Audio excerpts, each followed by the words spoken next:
Hey guys, welcome to Just Be Handy. Some of you have asked how do we keep our cars really clean, especially the engine bay. One of the things I like to use is this right here, tire foam by Armor All, and it's the lower natural finish. It just gives it a nicer look all around, as you can see. It doesn't look overly glossy, and it keeps it looking nice.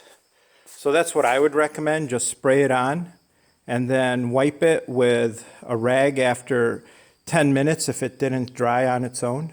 And what it does is it lifts the dirt and it cleans it. So don't use any hoses or anything.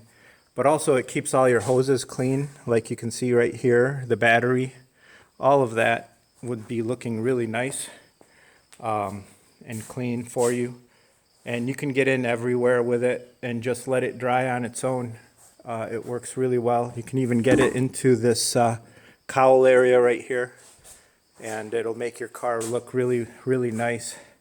All right, guys, hope that was helpful. I'll put a link below for being able to get this stuff online for your convenience, and it also helps this channel out.